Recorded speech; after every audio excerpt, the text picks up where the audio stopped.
Number 3, familiarize yourself with social media marketing. Social media marketing. You're probably asking what is that? Most of you already know what that is, but in case some of you don't, social media marketing includes sites, community sites, or social sites like Facebook, like Twitter, like LinkedIn, and MySpace, and yes, even YouTube, and many other sites that allow you to actually interact with people and actually follow what they're doing, and also to be able to connect with them and even email them or send them a message that you have something to tell them. It is just amazing how the internet has brought people together in such a way where somebody like me, let's say somebody like me who's starting from scratch and doesn't know anybody, is able to go online, set up an account, and then immediately invite people whom I would otherwise not have met on the street. Perfect example, our governor of California, Arnold Schwarzenegger, he has a Twitter account. So I'm following him. I don't think he's following me, but if he is, he's probably an auto follow. And also on Facebook, I heard 200 million users right now and growing by quarter million every day or something. It's just phenomenal. It's just mind-boggling.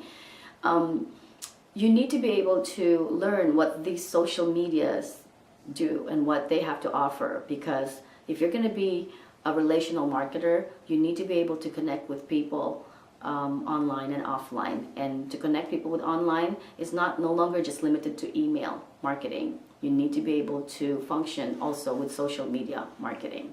Okay, so there are many sites out there, and I guess they also have what's called Friendster and Friend Feed and Squidoo. There's so many other sites out there, but for me personally, I'm only using the top 4, which is, well, the top 3 right now, which is Facebook, Twitter, and LinkedIn, and a little bit of YouTube. Okay? Number 4, become magnetic. Become magnetic. What does that mean? Become magnetic means that you attract the people whom you want to attract.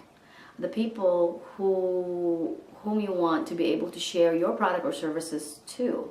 Not by way of pitching them the traditional way, but it's about being able to write articles about it. It's being able to direct people to resources that would help them.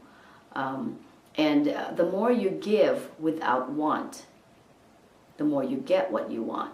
The more you give people information that will help them, the more that they would want more information from you, and you become magnetic.